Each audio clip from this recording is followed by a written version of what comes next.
Well, I understand we will have to work in English. That's easy. Much easier for us. Certain questions have to be answered in Russian. Yeah, absolutely, absolutely.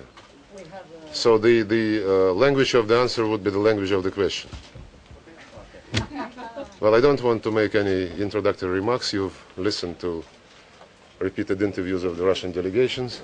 During this session, you have the text of my speech last Saturday, so I open the floor. Mr. Minister, Who is in charge of... I am. So, On behalf of the UN Correspondent Association, I would like to welcome you back here. The situation has changed since August, and you said on Saturday that the architecture of security in Europe has failed in the case of mostly Caucasus and the conflict there in August. Can you please elaborate what you meant by the failure of the UN of the European security? And did Russia want a war, or maybe you give us an assessment of how the situation in the Caucasus now can fit into a new European security and the negotiations that your president has called for? well, first of all,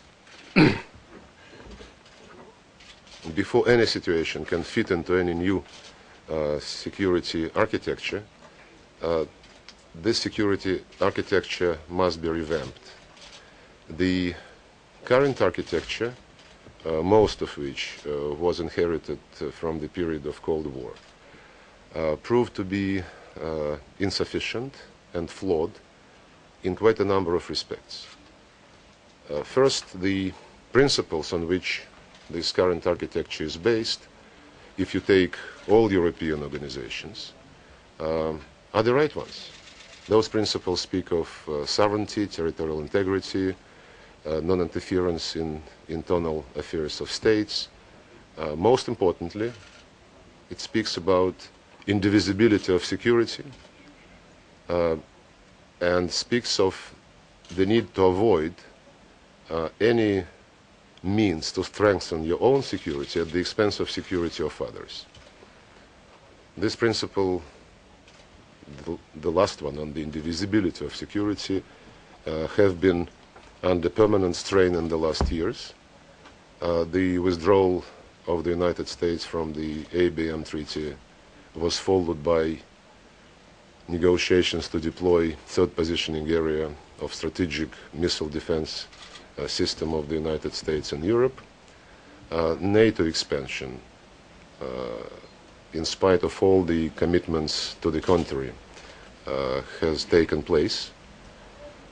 This expansion, again, in spite of all commitments to the contrary, was combined with moving military assets of NATO in the new territories, in the territories of the new members.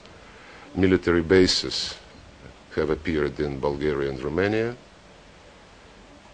All this against the background of negotiations between us and Washington to make sure that after START 1 treaty expires in December 2009, we have some meaningful strategic arms control regime. These negotiations are not so far heading anywhere because our American colleagues do not want to keep limits on the delivery vehicles and on nuclear warheads at storage. They only want to keep some limits on the operationally deployed nuclear warheads. I can continue with the examples of security, or rather the examples of strategic stability being strained. The parity, which has long been basis of strategic stability, is becoming disbalanced. And against all this background, the problems in Europe were exacerbated by the fact that in spite of the existence of all European, pan-Euro-Atlantic structures like OSCE, based on the principles agreed by all, the center for real security measures has shifted to NATO in the context of its expansion, in the context of its new mission, which is still being searched for.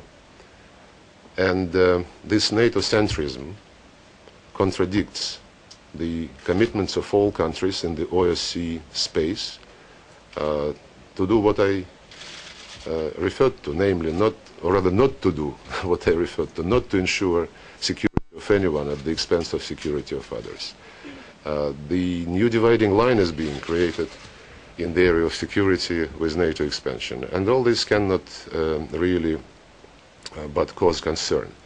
In very specific terms, how this system failed to prevent the attack by Georgian leaders against South Ossetia. Georgian leaders have been armed beyond any meaningful defense needs during last few years. Basically, this armament of Georgia started after the Saakashvili government started their first war against South Ossetia in August 2004.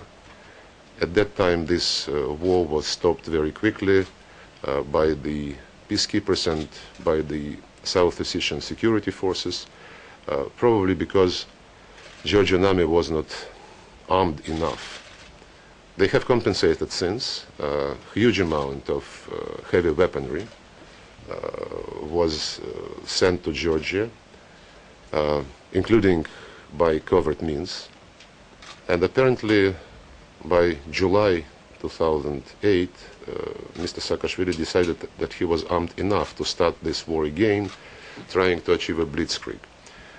All the shipments of arms have been executed in violation of code of conduct existing in OSCE and a relevant code of conduct inside the European Union, which call upon utmost caution when sending arms to the areas of conflict.